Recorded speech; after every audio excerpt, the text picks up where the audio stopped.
해야 되는 건 아니에요. 내가 해야 되는 것은 율법입니다. 내가 마음에 들지 않는 그런 남편인데 내가 하나님의 선물입니다. 이거를 억지로 생각해내야 되는 것은 율법이죠.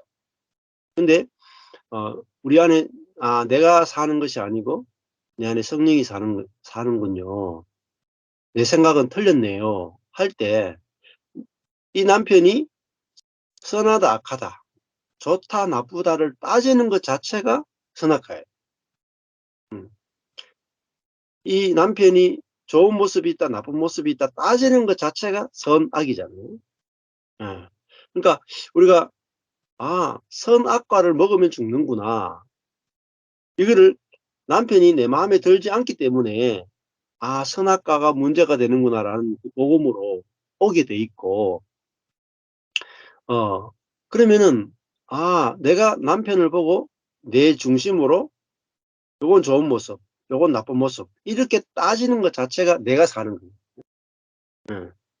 그러니까 이게 내가 사는 것이고, 그래서 내 안에 성령이 나를 통해서 살기 위해서 성령이 내 안에 와 계시네.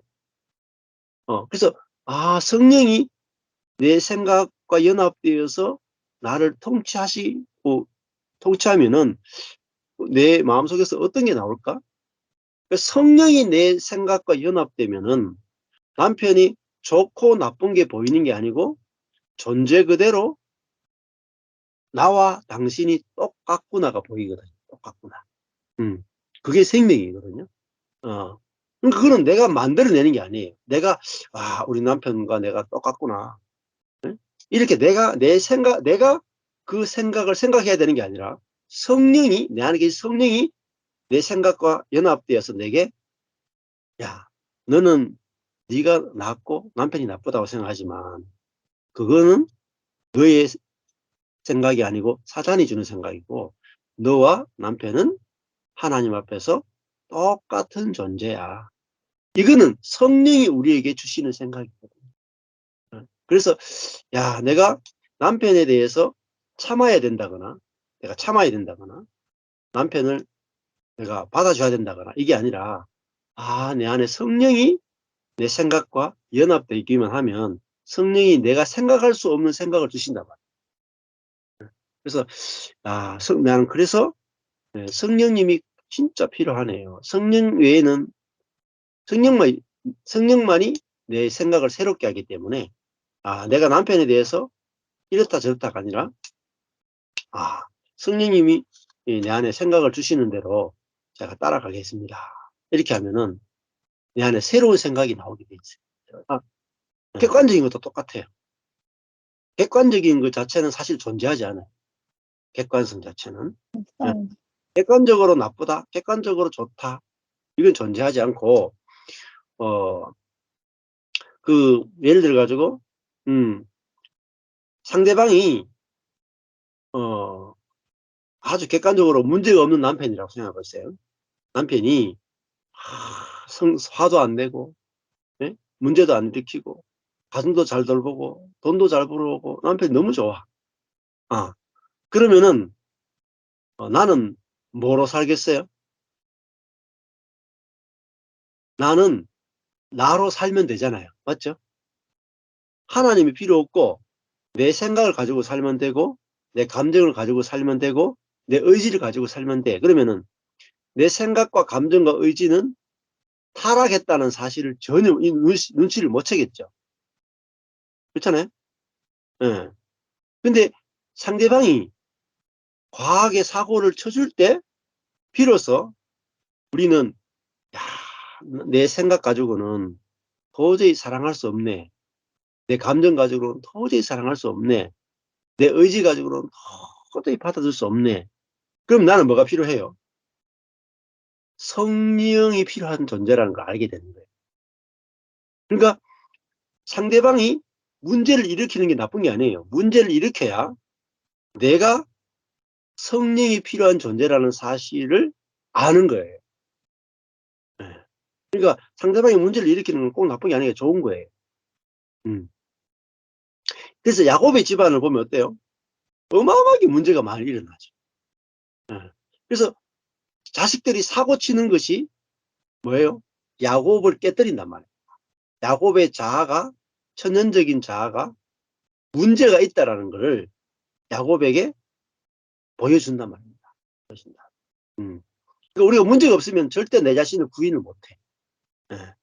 그러니까 내 자신이 선하고 착하고 문제 없다고 생각하잖아요. 근데 상대방이 나를 찔러야 비로소 내가 얼마나 자기중심적이고 얼마나 판단과 선악의 판단이 너무나 많이 올라오고 내가 얼마나 부패하는 존재인가를 누가 드러내냐면 배우자가 드러내주는 거예요. 그럴 때 이게 자아구나. 자아 자체가 철저히 부패했구나. 이거를 배우자가 아니면 누가 보여주겠습니까? 아무도 내가 타락한 존재라는 걸 보여줄 존재가 없어요. 왜냐하면 나는 부딪히면 도망가잖아요. 우리가 다. 안 그래요? 안 만나잖아요. 관계 끊어버리잖아요. 네. 나는 내하고 딱 맞는 사람끼리만 만나고 부딪히는 사람하고 다 피해 다녀. 그러면 뭐냐? 내가 타락하고 부패한 존재라는 사실을 절대 못 봐요. 그게 저주입니다. 그러면 내가 뭐죠? 내 자아로 사는 거예요. 성령으로 사는 게 아니라. 그래서 배우자는 뇌를 완전히 내 자아를 파쇄시켜주는 최고의 선물입니다. 그러니까 우리가 나한테 잘해주는 게 선물이 아니라니까요. 나에게 못해주는 게 선물이라니까. 예, 그래서 하나님처럼 된 자아를 확 끌어내려가지고 너 아무것도 아니잖아. 이렇게 내 자아의 실체를 딱 드러내주는 존재가 바로 배우자입니다. 그러니까 우리가 좋은 배우자의 그 정의를 새롭게 내리셔야 됩니다. 그 사람은 그걸 육적인 복이라 그래. 육적인 행복. 육적인 행복. 영적인 행복을 깊이 못 들어가요. 그런 경우에는 그냥 이 표면적 행복으로 충분히 살 수 있어요. 그렇잖아요. 부부가 남편이 잘해주는 것, 아내가 잘해주는 것, 그런 표면적인 행복을 누릴 수 있어요. 근데 그거는요, 세상에 더 많아요. 안 그렇습니까? 그리고 예수 믿지 않는 부부들 같은 경우에도 잘 사는 케이스 많습니다. 예. 근데 우리가 이 땅에 사는 이유가 부부 행복 때문에 사는 게 아니잖아요. 그렇잖아요. 내가 부부로서 행복하게 살기 위해서 이 땅에 존재하는 것이 아니라 내가 죽고 내 안에 예수가 살고 나를 통해서 하나님의 생명이 나타나는 그것을 위해서 우리가 존재하죠. 자, 보세요. 야곱은 하나님께 선택받았죠. 그렇잖아요. 야곱이 전 인류 가운데 대표로 선택받은 사람입니다. 전 인류 가운데 대표예요. 전 인류를 대표하는 사람이 야곱입니다. 근데 야곱의 인생이 행복합니까? 안 행복해. 네. 정말 고통에 고통을 당하는 인생이 야곱의 인생이었어요. 그런데 야곱이 가지는 행복은 육적인 복, 나중에 되면 육적인 복도 막 받죠. 지금도 보면 재산이 많아지잖아요. 근데 한쪽으로는 막 하나님 주신 복이 막 넘쳐. 한쪽으로는 육신의 고난이 넘쳐. 두 가지가 같이 막 있다. 같이. 네. 사도 바울의 인생도 보면요. 사도 바울은 한쪽으로는 막 이 39에 감한 매를 5번이나 맞아. 그런데 한쪽으로 보면요. 영적으로 어마어마한 축복을 누려요. 그러니까 우리가 그리스도인이 된다는 것은 영적인 복도 어마어마하게 받고 육적인 복도 어마어마하게 받고 이러면 좋을 것 같죠? 안 좋습니다. 네. 적당하게 하나님이 우리의 어떤 부분을 제한을 하시는 게 있어야 진짜 영적인 복이 확 열리는 거예요. 그건 뭐냐면 이 하나님의 생명으로 사는 복이 열려요. 그러니까 이거 우리가 조절할 수 있습니까? 조절 못해요. 하나님의 부르심이 각자가 어떤 삶의 패턴으로 살지는 달라요. 이삭의 인생과 야곱의 인생은 다르거든요. 이삭은 고난이 별로 없어. 이삭은. 근데 야곱은 고난이 직사이 많죠. 근데 이삭은 그리스도를 자기를 존재를 통해서 그리스도를 드러내는 게 작아요. 고난이 적으니까. 야곱의 인생은 창세기 보면 어마어마하게 길죠. 야곱의 인생 안에는 12아들의 인생까지, 요셉의 인생까지 다 들어가지고 야곱이 창세기에서 차지하는 비중은 절반을 이상 야곱의 이야기입니다. 이삭의 인생은 굉장히 짧아요. 행복한 그 부부의 인생은요, 성경에 기록할게요. 행복하게 저들끼리 잘 살았더라. 이거 왜 한 줄밖에 기록할 게 없어요. 성경에 기록할 게 많아.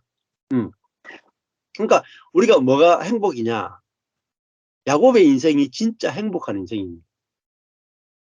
결국은 자기가 좀 불행했지만 아들이 죽고 딸이 강간당하고 자기 아들이 자기 아내하고 동침하고 상상할 수 없는 고난을 당했지만 야곱은 12아들이 다 12지파의 머리가 되고 야곱 자신이 야곱이라는 이름에서 이스라엘의 이름으로 바뀌잖아요.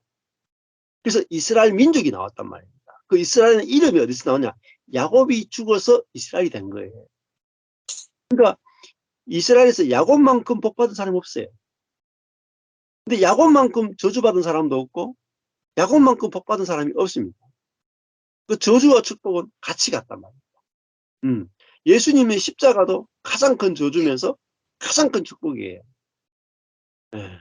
그러니까 우리가 뭐 적당하게 살고 싶으면 뭐 고난이 없어도 되고 영적인 축복도 조금만 보시면 돼요. 근데 그걸 내가 선택을 못해요. 그렇잖아요. 나를 지으신 분이 선택하는 거예요. 그러나 내 인생이 내 것이 아니고 하나님의 것이구나. 이거 알면 우리는 그 따라가게 됩니다. 거기서 남들이 모르는 축복을 보게 됩니다. 예. 그 미국 목사님하고 사모님 이제 안 들리는?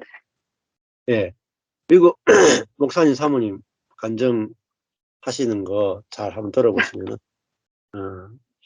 오히려 그 목회가 코로나 시기로 인해서 망하고 나서 지금은 그 정부에서 주는 돈으로 계속 빚지며 살고 있거든요. 예.